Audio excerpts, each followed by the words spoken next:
The sun was sinking behind the suburban rooftops, painting the cul-de-sac in streaks of gold and crimson. The evening air smelled faintly of cut grass and exhaust, the quintessential aroma of quiet American neighborhoods where everyone thought they knew everyone else. But tonight, something was off. A tension, almost imperceptible, clung to the manicured lawns and white picket fences like static before a storm. I was pushing my cart down the narrow aisles of Miller's Market, my mind running through the day's events like a silent checklist. To the untrained eye, I was just another man finishing his groceries, a suburban dad, a neighbor, probably harmless. But the truth, as always, was more complicated. My past didn't exactly fit into this picture-perfect community. Most of my neighbors didn't know I had spent years commanding operations in situations that would make headlines or nightmares. Yet here I was, blending in, my presence invisible until it mattered most. And tonight, it mattered. From the corner of my eye, I saw her, Karen Whitmore. She was the type of person who wielded her power like a weapon, armed with the rules of the HOA and a sense of self-righteous entitlement. Her son, Tyler, trailed behind her, his face a perfect mirror of his mother's impatience and arrogance. I didn't think much at first. Suburban squabbles were normal. But when Tyler stepped into my path, blocking my cart with the kind of audacity only teenagers possess, the evening shifted. What happened next would ignite a chain reaction that no one in this quiet cul-de-sac would ever forget. "Hey!" Tyler Whitmore called, pointing a chubby finger at my cart. "I want that." I froze mid-step, gripping the handle of my cart. At first, I thought he was joking. Kids demanded attention in odd ways sometimes, and most parents handled it. But then I noticed Karen's smirk, the one she wore when she was about to prove some imagined superiority. "I'm sorry, kid," I said slowly, testing the waters. "Which part exactly do you want?" He pointed straight at my half-gallon of milk and the loaf of freshly baked bread. "That." The audacity made my jaw tighten. I opened my mouth to speak, to correct him with civility, but Karen's sharp voice cut in before I could. "You heard him, Robert. Give him what he wants." Robert. They always got their names wrong. But that was trivial compared to the growing irritation gnawing in my chest. I pushed the cart slightly to the side, letting her step closer. "Ma'am, I don't think." "I don't think, either." Karen snapped. "We're not leaving until my son gets what he wants. You can't just." And then she did what she always did in moments of imagined crisis. She pulled out her phone and dialed 911. The red flash of the emergency dial was almost cinematic against the dim supermarket lights. Karen's voice, filled with righteous indignation, rang through the store. "Yes. We have a man refusing to give my son groceries. This is harassment. He's threatening us." The line between normal suburban life and chaos had shattered. Heads turned. I could feel the curious eyes of other shoppers. Some were amused, some concerned, but all were watching. I took a deep breath. The situation, as ridiculous as it seemed, required precision. Calm. Patience. And if necessary, a display of authority that no one in this neighborhood would expect. "My name is Commander Robert Harris," I said finally, letting the words slip casually but firmly, like a dagger hidden in silk. "And I think we need to take a step back before this escalates." Karen froze, her hand gripping the phone like it was a lifeline. "Commander," she repeated, disbelief painting her face. "What are you talking about?" I leaned slightly forward, letting the quiet weight of my words sink in. "Yes. Commander. And just so we're clear, I don't give in to threats or demands. Especially from kids." Her mouth opened, closed, opened again, as if the laws of nature themselves had been rewritten. Tyler's eyes widened, unsure if he was witnessing a superhuman feat or an embarrassing parental failure. And then I smiled. Not a friendly smile, no, this was the kind of smile that hinted at competence, danger, and experience, all rolled into one. The room seemed to tighten around the three of us, the fluorescent lights flickering as if acknowledging the rising tension. Karen's fingers trembled on the phone. I'm calling the cops," she stammered. I suggest you hang up, I said softly, yet every syllable carried an unmistakable weight. Because when they arrive, I'll be more than happy to explain why you shouldn't have made false claims. A bead of sweat traced down her temple. Tyler, now looking more like a small animal cornered, fidgeted behind her. The absurdity of the suburban power trip had collided headfirst with the reality of experience. And just like that, the air seemed to change, thickening, electrified with the unspoken promise that the next move mattered more than anything that had happened before. And then, before Karen could react, I did what I always did in situations like this. I drew a line, a boundary no one could cross. Calm, precise, and deliberate. Not with force, but with authority. Tyler, I said, my voice softening just enough to command attention. You do not demand from strangers. You learn respect, or there will be consequences. His eyes darted to his mother, looking for backup. There was none. Karen was frozen, her mind scrambling for a plan that didn't exist. I turned my cart slightly, creating a subtle barrier between them and me, and continued loading my groceries. Every motion was deliberate, slow, measured. The tension was a living thing now, palpable, almost visible. Karen's hand hovered over her phone like a frantic chess player, unsure if she had just been checkmated. Next time, I added, voice calm but unwavering, consider thinking twice before trying to control someone else's property. Especially someone who commands more than just groceries. And with that, I walked to the checkout, leaving them stunned. The story of the evening was just beginning, and the real drama was about to unfold far beyond the fluorescent lights of Miller's Market, stretching into the quiet streets of the neighborhood where no one suspected the man next door had a past that could rewrite their understanding of authority entirely. The streets of Cedarbrook were calm when I returned home, the kind of deceptive quiet that made suburban life look safer than it was. My groceries rattled softly in the reusable bags as I walked up the driveway, the faint scent of fresh bread and ripe apples mingling with the evening air. But tranquility is often just the prelude to chaos, and tonight was no exception. As I approached my front door, the unmistakable hum of a patrol car echoed through the cul-de-sac.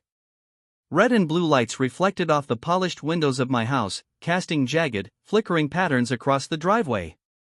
My instincts, honed over years of command and confrontation, went immediately alert. Karen Whitmore, it seemed, had decided that calling 911 in the supermarket was insufficient. Now, she had brought the cavalry, or at least the suburban approximation of it, to my doorstep. I opened the door and stepped out casually, grocery bags in hand, though every muscle in my body was ready for action. 2 patrol officers, both young and nervous, approached slowly, clearly trying to gauge the situation before it spiraled out of control. Evening, officers, I said, voice steady and composed. I'm Robert Harris. Commander Harris, actually. What seems to be the problem tonight?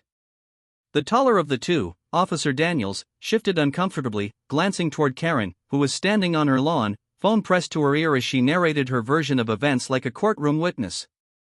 She says you threatened her son with, force? Daniels stammered, clearly trying to read the room and figuring out how to phrase this delicately. I set the grocery bags down, letting them thud softly on the porch. My eyes flicked to Karen, catching her off guard. Threatened? I said, the word rolling off my tongue like a challenge. Officer, I don't threaten children. I teach them boundaries.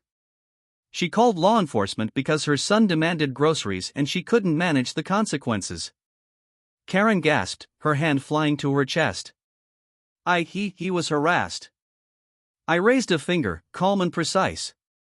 Harassment requires intent, Miss Whitmore. There was no intent. Just ignorance. And possibly poor parenting choices. Her jaw dropped, and Tyler peeked nervously from behind her legs. The neighborhood was gathering now, people had started to come out of their houses, attracted by the flashing lights and the murmurs of confrontation. The air was thick with tension, the kind that makes every passerby pause, unsure whether to intervene or flee. Officer Daniels shifted from one foot to the other. Ma'am, sir, we're trying to understand what actually happened. I gestured lightly to the bags of groceries on the porch. This is what happened. I purchased groceries. Her son demanded them. She attempted to coerce me using law enforcement as leverage. I did not comply. And now, here we are. Karen sputtered, unable to articulate a response that could withstand scrutiny. Tyler, however, had caught the flicker of something he didn't understand, the calm authority that radiated from someone who had faced real danger far beyond grocery store spats. His bravado, the one he thought made him untouchable, faltered. Daniels looked at his partner, Officer Myers, who shrugged helplessly. Technically, he's right, Myers muttered. She made a false report. The words seemed to echo in Karen's ears, like a gavel in a courtroom. Her face turned a deep shade of crimson. This is unbelievable. You can't just stand there.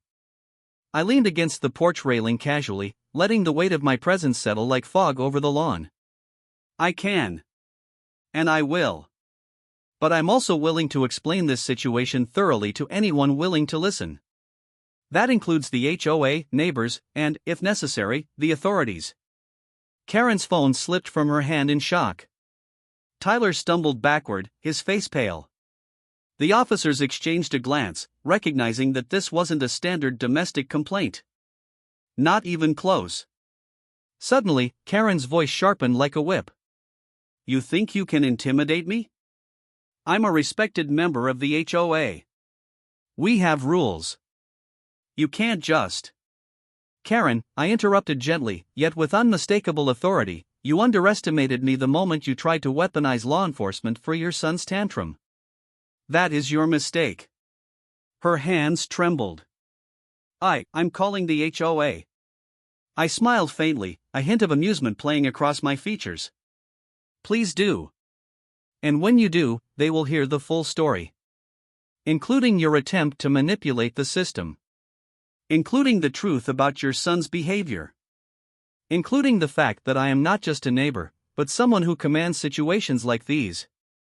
The words hung in the air like smoke, curling into every corner of the gathering crowd. Whispers started to spread. Neighbors who had been watching from across the street began nodding, murmuring agreements, eyes shifting to Karen with a new awareness. Tyler finally spoke, his voice a small squeak. Mom, maybe we should just go? Karen froze, a look of fury mixed with panic crossing her features. She opened her mouth, then closed it. For once, she had no words, no strategy, no next move. The weight of the situation, the reality of facing someone who had not just experience but authority, pressed down on her like a tidal wave. The officers, sensing that escalation was no longer necessary, relaxed slightly. Ma'am, Daniel said gently, I think it's best if you take your son inside. And sir, we'll document this call, but it seems, it might not require further action. I picked up the grocery bags again, straightening my posture. That would be wise, I said. My tone was calm, but every word carried a subtle warning. Karen muttered something incoherent, grabbed Tyler's arm, and retreated toward their house, leaving a trail of stunned neighbors and murmurs behind them. Tyler shot one last look at me, a mixture of awe and terror etched into his young face. I turned to the officers. Thank you for your professionalism. And for clarity. Daniels nodded, still unsure whether he had witnessed a man or a force of nature. Yes, sir. We'll file this accordingly. As the patrol car drove away, the streets slowly returned to normal, though the tension lingered like an echo. Neighbors returned to their homes, glancing over shoulders and whispering about the evening's events. Cedarbrook had seen conflicts before, petty spats and HOA disputes, but nothing like this. And everyone knew, quietly, that Robert Harris was no ordinary neighbor. I carried my groceries inside, placing them carefully on the counter. The bread was still warm. The apples glistened in the dim kitchen light. And somewhere, far outside, Karen Whitmore and her son were recalibrating, realizing that the quiet suburban order they tried to impose had collided with something they had never been prepared to face. I leaned against the counter, taking a deep breath. The night was far from over. Neighborhood politics, false reports, and inflated egos could only last so long before consequences arrived. And for Karen Whitmore, Commander Robert Harris was just the beginning. A storm had been set in motion. And by morning, nothing in Cedarbrook would look the same. Morning arrived in Cedarbrook like a reluctant witness to the chaos of the previous night. The sun rose over the cul-de-sac, spilling golden light across perfectly trimmed lawns and freshly washed cars, as if nothing had happened at all. But appearances were deceiving. Subtle tension lingered in the air, the kind that could be smelled, heard in hushed whispers, and felt in the weight of uneasy glances. I stepped out onto my porch, sipping coffee, my eyes scanning the neighborhood like a commander assessing the field before a mission. Nothing about the HOA, nothing about Karen Whitmore, had changed their behavior overnight. If anything, the events of last evening had emboldened them. She was plotting, recalibrating, convinced she could reclaim control. It didn't take long to see her move. Karen Whitmore appeared across the street, clipboard in hand, rallying her neighbors like a general mustering an army. "We need signatures. We need a petition. This man cannot go unpunished," she called, her voice carrying across the quiet morning like gunfire. Tyler trailed behind her, nervously clutching a bag of groceries he'd grabbed from his own house, casting frequent glances toward me. I set my cup down, my mind already piecing together the best approach. This wasn't just about groceries anymore. It was about control, power, and ego. And I knew exactly how to dismantle both, without breaking the law, yet leaving no doubt about the consequences of crossing me.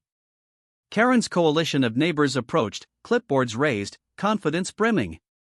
Their hubris was palpable.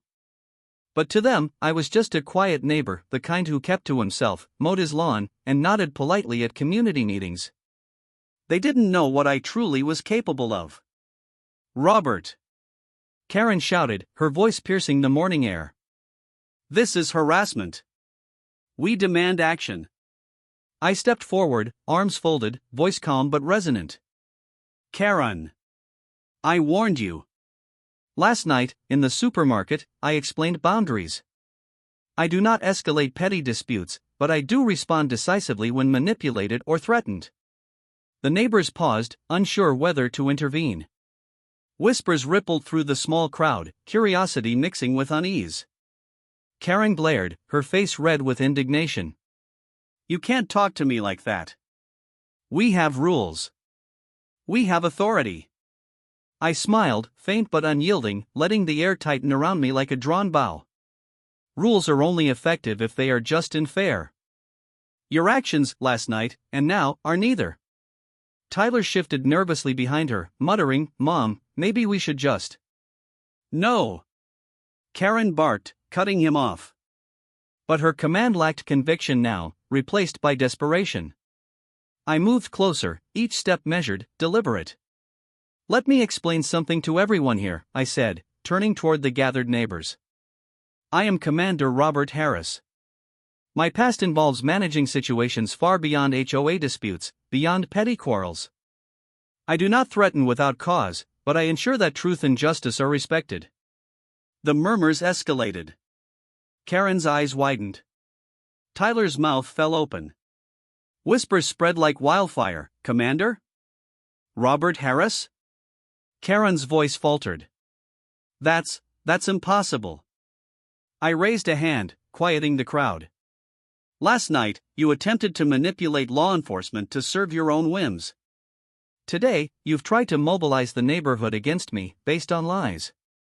And yet, I have done nothing to escalate beyond verbal warning. That ends now."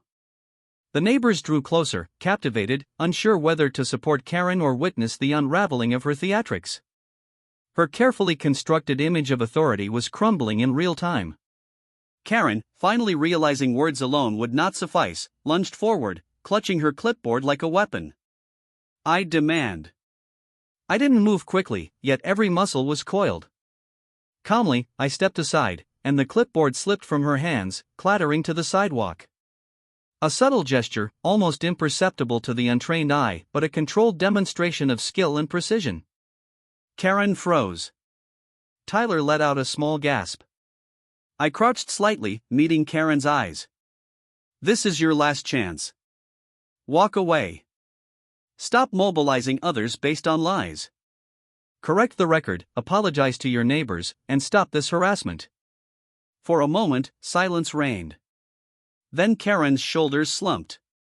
Her rebellion, her pride, finally shattered. She muttered something incomprehensible, grabbed Tyler's arm, and retreated, dragging him away. Their exit was humiliating, yet instructive. The neighborhood had witnessed authority, competence, and control exercised without violence, yet with undeniable weight. Neighbors began to disperse, some nodding at me with newfound respect. Murmurs of admiration and disbelief echoed down the street. "He's the commander? That explains last night."